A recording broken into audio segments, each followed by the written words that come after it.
ನಮಸ್ಕಾರ ಕರ್ನಾಟಕ. ಜನರಾಡುವ ಮಾತುಗಳು, ಇದು ನಮ್ಮಿಂದಲ್ಲ ಜನರಿಂದ 45ನೇ ಸಂಚಿಕೆ ತಮ್ಮೆಲ್ಲರನ್ನು ಸ್ವಾಗತಿಸುತ್ತೇನೆ. ಈ ಸಂಚಿಕೆಯಲ್ಲಿ ವಿಶೇಷವಾಗಿ ಜನ ಏನು ಮಾತಾಡ್ತಾರೆ ಅಂತ ಕೇಳಿದರೆ, ಮೊನ್ನೆ ತಾನೇ ಶಿರಹಟ್ಟಿ ವಿಧಾನಸಭಾ ಮತಕ್ಷೇತ್ರದ ಶಾಸಕರಾಗಿರ್ತಕ್ಕಂಥ ಡಾಕ್ಟರ್ ಚಂದ್ರು ಲಮಾಣಿಯವರ ಬಗ್ಗೆ ಜನ ಮಾತಾಡ್ತಾರೆ. ಏನೆಂದರೆ,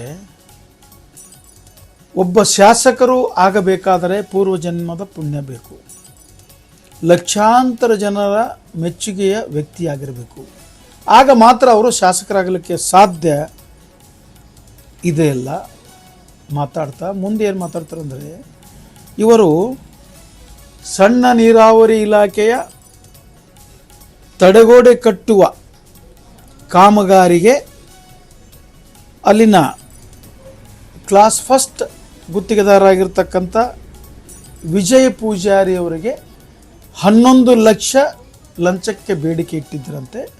ಅದರಲ್ಲಿ ಕಂತಿನ ಹಣವಾಗಿ 5 ಲಕ್ಷ ಕೊಡುವಾಗ ಈ ಮಾನ್ಯ ವಿಧಾನಸಭಾ ಸದಸ್ಯರು ಟ್ರ್ಯಾಪ್ ಆಗಿ ಲೋಕಾಯುಕ್ತ ಅಧಿಕಾರಿಗಳು ವಶಪಡಿಸಿಕೊಂಡ್ರಂತೆ.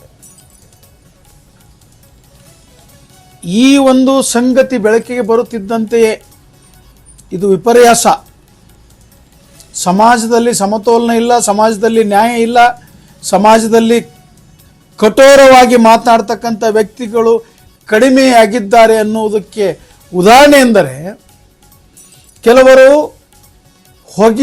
ಬೆಂಕಿ ಇಲ್ಲದೆ ಹೊಗೆ ಆಡುವುದಿಲ್ಲ, ಏನಾದರೂ ಇರಲೇಬೇಕು ಅಂತ ಮಾತಾಡ್ತಾರೆ, ಅದು ಸತ್ಯನೇ. ಇನ್ನೂ ಕೆಲವೊಬ್ಬರು ಇದು ರಾಜಕೀಯ ಪಿತೂರಿ, ಬೆಳೆಯುತ್ತಿರುವ ಶಾಸಕನಿಗೆ ಕಾನೂನಿನಡಿಯಲ್ಲಿ ಬಂಧಿಸಲು ಮಾಡಿರ್ತಕ್ಕಂಥ ಒಂದು ಪ್ಲ್ಯಾಂಡ್ ಟ್ರ್ಯಾಪ್ ಇದು ಅಂತ ಕೆಲವೊಬ್ಬರು ಹೇಳ್ತಾರೆ, ಪಿತೂರಿ ಅಂತ ಹೇಳ್ತಾರೆ. ಹೇಳಿದವರು ಸಾಮಾನ್ಯರಲ್ಲ.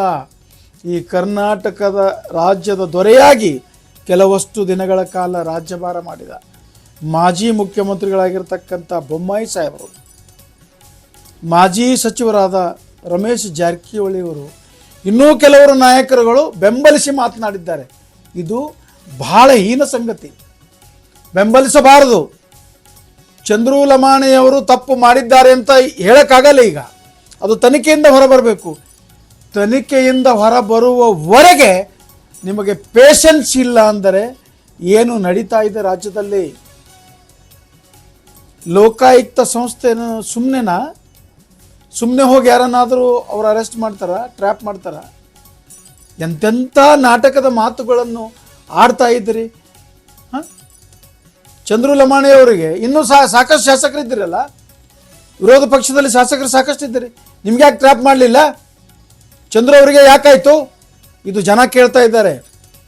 ನೀವು ರಾಜಕಾರಣಿಗಳಾದಂಥವರು, ಉನ್ನತ ಸ್ಥಾನದಲ್ಲಿ ಅನುಭವಿಸಿ ಬಂದವರು, ವಿಧಾನಸಭಾ ಮಾಜಿ ಸದಸ್ಯರು, ಹಾಲಿ ಸದಸ್ಯರು, ಯಾರೇ ಇರಲಿ, ನೀವು ಮಾತನಾಡುವಾಗ ಘನತೆ, ಗೌರವ, ಶಿಸ್ತಿರಲಿ.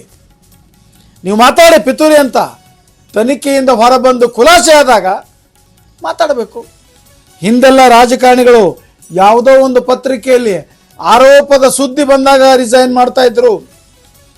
ಈಗ ಬಹುತೇಕ ರಾಜಕಾರಣಿಗಳು ನಾಚಿಕೆಗೆಟ್ಟಿದ್ದಾರೆ ಅಂತಕ್ಕಂಥ ಮಾತು ಜನ ಖಾರವಾಗಿ ಮಾತಾಡ್ತಾ ಇದ್ದಾರೆ.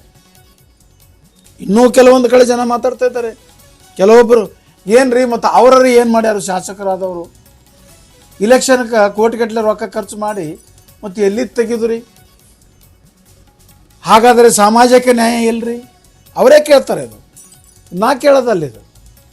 ಆದ್ದರಿಂದ ಲಮಾಣಿಯವರು ಏನಾಗಿದೆ ಅಂದರೆ, ಟ್ರ್ಯಾಪ್ ಆದಾಗ ಚಂದ್ರು ಲಮಾಣಿಯವರು ಮತ್ತು ಅವರ ಜೊತೆಗಿರ್ತಕ್ಕಂಥ ಅವರ PAಗಳು ಮಂಜುನಾಥ, ಗುರು ಅಂತ ಇವರನ್ನು ಕೂಡ ಅರೆಸ್ಟ್ ಮಾಡಿದ್ದಾರೆ. ಇಂಥ ಸಂಗತಿಗಳು ಸಮಾಜದಲ್ಲಿ ನಡೀಬಾರದು. ಅದು ಪವಿತ್ರವಾಗಿರ್ತಕ್ಕಂಥ ವಿಧಾನಸಭೆಯ ಮೆಟ್ಟಲನ್ನು ಏರಿದಂಥ ಅವರಿಗಿದು ಆದರೆ ಇದು ಆಘಾತವೇ ಸರಿ ಅಂತ ಜನ ಹೇಳ್ತಾ ಇದ್ದಾರೆ. ಆದ್ದರಿಂದ ರಾಜಕಾರಣಿಗಳೇ ಆಗಲಿ, ಇನ್ಯಾರೋ ಆಗಲಿ, ಮಾನ ಮರ್ಯಾದೆ ಅವು ಮೂರೂ ಇಟ್ಕೊಂಡು ಜೀವನ ಮಾಡಬೇಕು. ಇದು ಸಾಮಾನ್ಯ ಅಲ್ಲ. ಡಾಕ್ಟರ್ ಚಂದ್ರು ಲಮಾಣಿ ಅವರು ಬರೇ ಚಂದ್ರು ಲಮಾಣಿ ಅಲ್ಲ, ಅವರು ಡಾಕ್ಟರು, ಉನ್ನತ ವ್ಯಾಸಂಗವನ್ನು ಮಾಡಿ ಈ ಸಮಾಜದಲ್ಲಿ ದೇವರ ಹುದ್ದೆಯನ್ನು ಯಾರಿಗಾದರೂ ಕೊಡೋದಾದರೆ ಜನ ಅದು ಡಾಕ್ಟರ್ಗಳಿಗೆ ಕೊಡ್ತಾರೆ, ವೈದ್ಯರಿಗೆ ಕೊಡ್ತಾರೆ. ಅಂಥ ಉನ್ನತ ವೈದ್ಯಕೀಯ ಶಿಕ್ಷಣವನ್ನು ಮುಗಿಸಿ ತಮ್ಮದೇ ಆಗಿರ್ತಕ್ಕಂಥ ದೊಡ್ಡ ಆಸ್ಪತ್ರೆಯನ್ನು ತೆಗೆದು ಜನಸೇವೆ ಮಾಡುವಾಗ ಇಂಥ ಲಂಚದ ಆರೋಪದಲ್ಲಿ ಟ್ರ್ಯಾಪ್ ಆಗುವುದು ಇದು ವಿಪರ್ಯಾಸವೇ ಸರಿ. ಹಾಗೆ ಜನ ಏನು ಹೇಳ್ತಾ ಇದ್ದಾರೆ ಅಂದರೆ, ಇವತ್ತಿನ ಕಾಲದಲ್ಲಿ ರಾಜಕಾರಣ ಅಂದರೆ ಹಗಮಲತನ ಆಗಿದೆ. ಅವರಿಗೊಂದು ಹೇಳೋದು, ಇವರಿಗೊಂದು ಹೇಳೋದು, ಅಲ್ಲೊಂದು ಜಗಳ ಹಚ್ಚೋದು, ಇಲ್ಲೊಂದು ಜಗಳ ಹಚ್ಚೋದು, ಹೇಳುವುದೊಂದು ಮಾಡುವುದೊಂದು.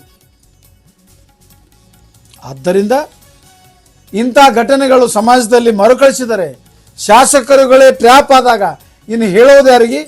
ಇಲ್ಲಿ ಹೇಳೋರು ಯಾರು, ಕೇಳೋರು ಯಾರು? ಇದು ಜನರ ಪ್ರಶ್ನೆ ಆಗಿದೆ. ಆದ್ದರಿಂದ ವಿಧಾನಸಭೆಯನ್ನು ಮೆಟ್ಟಿಲನ್ನು ಹತ್ತಿದವರು, ಇನ್ನೂ ಹತ್ತಬೇಕನ್ನುವರು, ಹತ್ತಿಳಿದವರು ಎಲ್ಲರೂ ಕೂಡ ಸಾಮಾಜಿಕ ನ್ಯಾಯದಲ್ಲಿ ನ್ಯಾಯವಾಗಿ ನಿಷ್ಠುರರಾಗಿ ಪ್ರಕಾಶಿಸಬೇಕು ಅಂತಕ್ಕಂಥ ಮಾತು ಜನ ಹೇಳ್ತಾ ಇದ್ದಾರೆ. ಇಂಥ ಘಟನೆ ಮರುಕಳಿಸಬಾರದು, ಇಂಥವರಿಗೆ ಟ್ರ್ಯಾಪ್ ಆಗ್ತಕ್ಕಂಥ ಒಂದು ಘಟನೆ ನಡೀಬಾರ್ದು, ಅಂಥ ಕೆಲಸಕ್ಕೆ ಅವರು ಕೂಡ ಕೈ ಹಾಕಬಾರ್ದು. ಇಂಥ ಆರೋಪ ಬಂದಾಗಲೇ ರಿಸೈನ್ ಮಾಡಬೇಕು ಅಂತ ಜನ ಹೇಳ್ತಾ ಇದ್ದಾರೆ. ಆದ್ದರಿಂದ ದಯವಿಟ್ಟು ಸಮಾಜದಲ್ಲಿ ಒಳ್ಳೆತನಕ್ಕೆ ಬೆಲೆ ಕೊಟ್ಟು ಒಳ್ಳೆಯವರಾಗಿ ಜನಪ್ರತಿನಿಧಿಗಳು ಬದುಕ್ತೀರಿ ಅಂತಕ್ಕಂಥ ಮಾತನ್ನು ಹೇಳ್ತಾ ನಾವು ಕೂಡ ಆಶಿಸುತ್ತಾ ಈ ಜನರಾಡುವ ಮಾತು ಇದು ನಮ್ಮಿಂದಲ್ಲ ಜನರಿಂದ 45ನೇ ಸಂಚಿಕೆಗೆ ವಿರಾಮ ಕೊಡುತ್ತೇನೆ.